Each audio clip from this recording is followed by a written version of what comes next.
How to practice at home. Hello, my friend. Good to see you. How are you? Great. So listen, today I am going to give you lots of ideas about how to practice speaking English when you are alone at home. Home Alone sounds like a film. Are you ready? Let's do it. So listen, today we're going to be looking at how to practice speaking English when you are alone at home. It's not so easy for many people, right?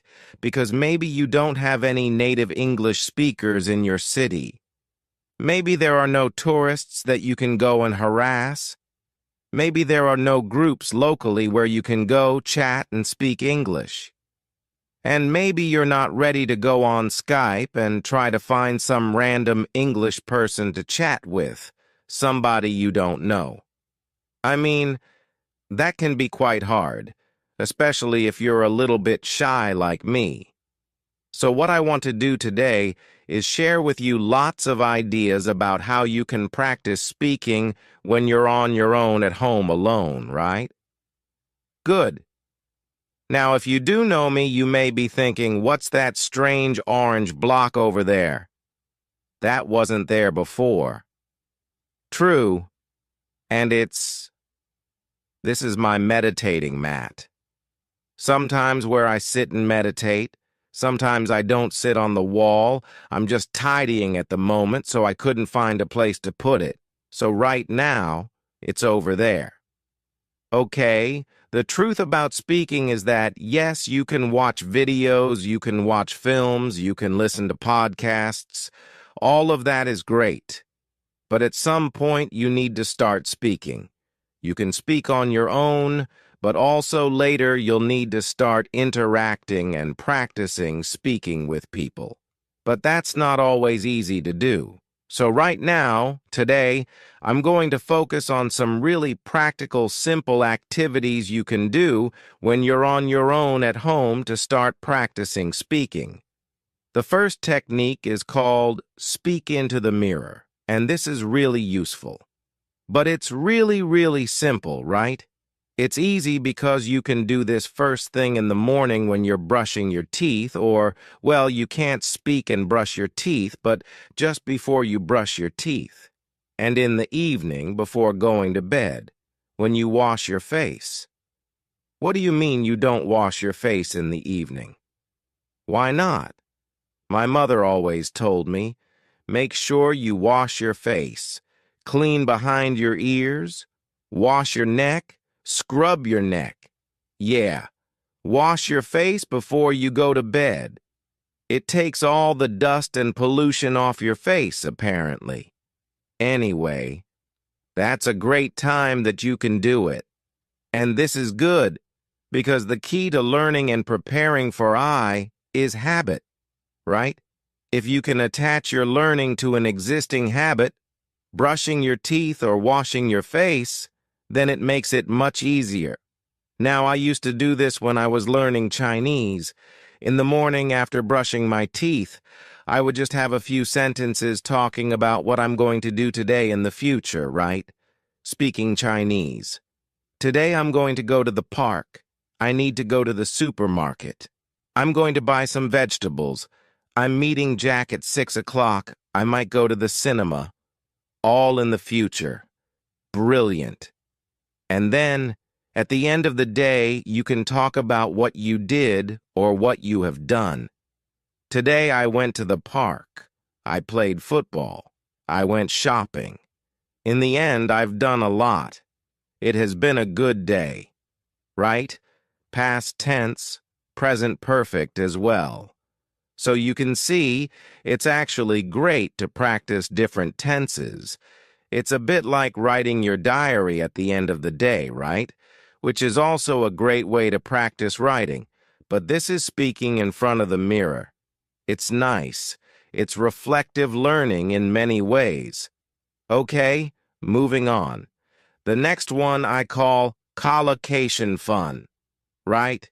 Collocations are words that are often used together, like, we talk about heavy rain. Heavy rain in English. We don't say big rain. Today there's big rain. Number, there is heavy rain. So these are collocations. Collocation fun is where we're going to practice speaking using a very common teaching method. Really based on the task-based approach to teaching. It's based on prepare, practice, present. So we'll be preparing the words, the collocations, practicing sentences, and then presenting a whole talk. Now, the reason I suggest doing this in front of the mirror is that actually there are great benefits to talking to a mirror. First of all, mirrors don't answer back like young children or wives. But apart from that, when you're speaking in the mirror, you can look at your mouth and see the kind of movements that you're making, which is great. It's useful for pronunciation. You can also check your body language. You may be surprised to see that you speak like that without ever moving your arms, or that you suddenly realize, I'm doing this all the time. That's fine. But being aware of your body language can be quite good. And also, you feel like you're talking to someone. Many people I know, and this happened to me, I practiced for a long time with a book. And when I went to speak to somebody in the foreign language, it was like a shock seeing this face in front of me. Oh my God, but practicing with the mirror, you get used to a face in front of you, right? So it does help. So let's look then. Prepare, practice, and present. Preparing. What I suggest you do here is take a topic, right? A recent topic we were studying in the live lessons was science. Then get some collocations. You can use your course book if you want. You can get onto the internet. Or you can go to my channel and watch other content, like How to Learn English, My Struggle to Learn English, and others, etc. In here, right, you've got free video lessons. You can go through the free video lessons, and there is a recent one on how to learn English. So you can just listen, right? Download the video. Yeah, we want to download that, and then find in there all the collocations. Look, you've got the notes here, and here, you've got collocations, you've got idioms, you've got loads of stuff. And what I would do is take maybe 6 or 7 collocations or idioms, like exact science. It's not rocket science, or to be on the same wavelength. And that's the preparation, right? That's step 1. Step 2, in front of the mirror, just make a sentence with it, right? Exact science, well, parenting, bringing up children, is not an exact science. Cooking is not an exact science. Frying an egg, it's not rocket science. It's actually quite easy, right?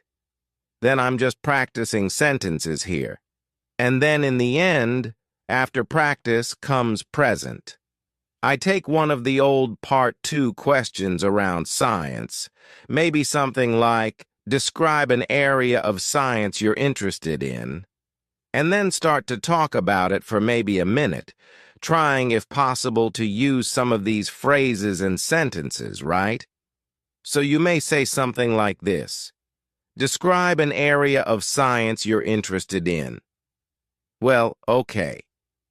I guess an area I'm interested in actually is cooking. And I know it's not an exact science, but I guess it's a branch of science, a branch of food science maybe, right? And I am interested in the science behind cooking.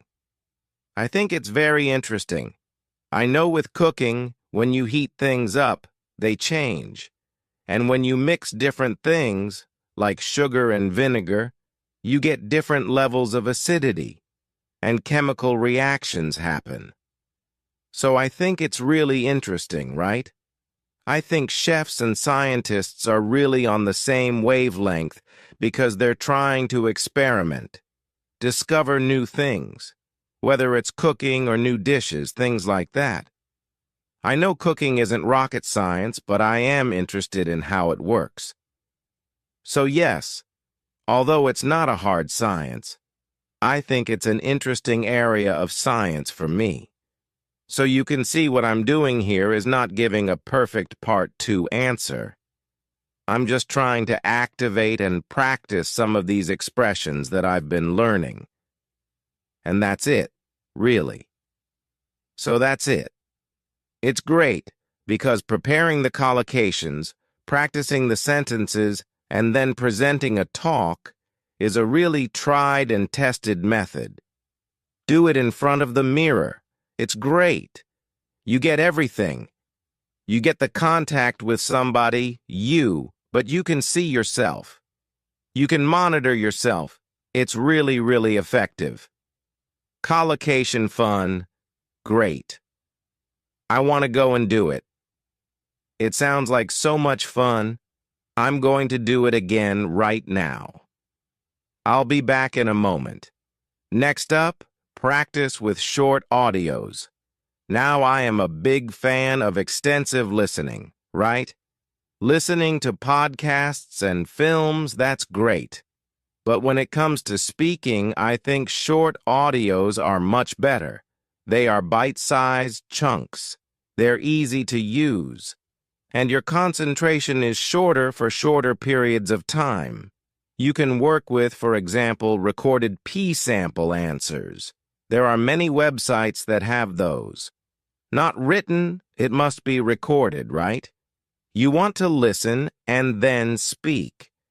There's a tool that I've talked about in the past to many of the students here. It's called LingQ, and I like it because it's full of short audios that you can use to help start speaking. And it's free. I mean, there is a paid version, but you can get lots of stuff for free, which is great here. So let me show you first of all how that might work. So this is LingQ. Okay, I'm not going to explain how it works. You can find that out once you sign up for free.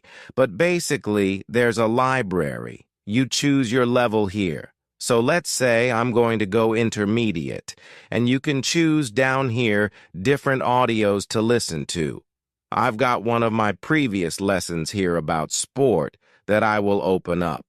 And let me just show you briefly how it works. We'll just focus on the bit on the left, okay? Okay, let's try.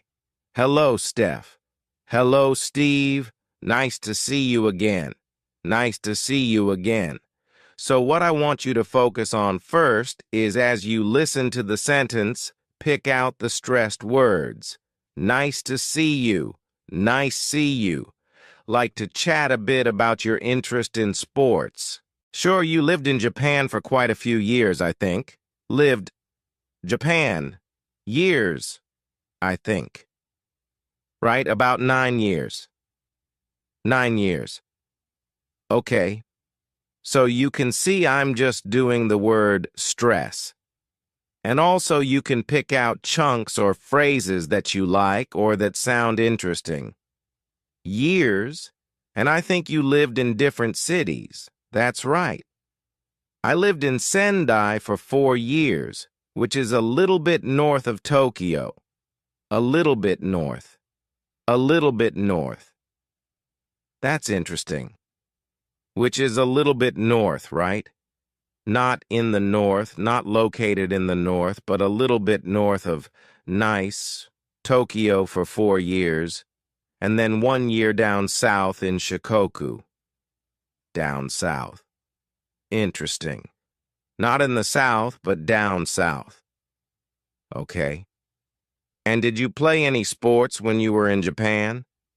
A little bit. A little bit. I love that. A little bit. Played a little bit of soccer. I played a little bit of soccer. A little bit of soccer. Isn't that great? So you can see I'm picking out either the stressed words or little phrases or chunks that I like, and this is really helping us listen and prepare for speaking. Next, what you'll do after you've finished, if you want, you can check the tape script as you listen again. That's fine. But at the end, what I would like you to try and do is repeat the audio or the lesson, giving a summary. So repeating it with your words, not reading, not listening. In fact, you can just close that and focus on your own words, right? Oops. And then, after you've done that and a bit of practice, you could try to retell the lesson or the story and record yourself. If you're not sure, you can use your phone. There are mobile apps to record your voice. There's Vocaroo, which is also a very simple online voice recorder. And recording yourself is great because it puts pressure on you, and that, my friend, is good. Also, you can then, once you've listened back, go and compare your recording to the original lesson or story with the tape script and see if it's different. Did you make a mistake? Instead of saying a little bit of football, did you say a little bit football? Or did you use different collocations, right? Instead of individualized sports, did you say personal sports or something different? That noticing, again, puts pressure on you, which is great. And it also helps you notice language. Noticing language is a kind of feedback, which is essential to improve. So that's it.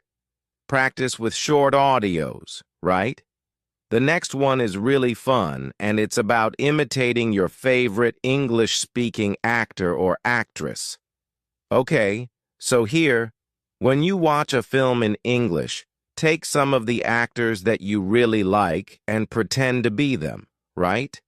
You're copying their body language, their gestures, their facial expressions, their accent, their voice, their words. You're copying everything. Why does this work? Because it's all about identity. A key part of language learning is your identity as an English speaker. And as students, we often have a mask, or we can create a mask that we hide behind when we speak a foreign language. This can be very, very helpful to reduce anxiety or stress, especially if you're shy or you don't want to, you're embarrassed of mistakes and of not speaking correctly.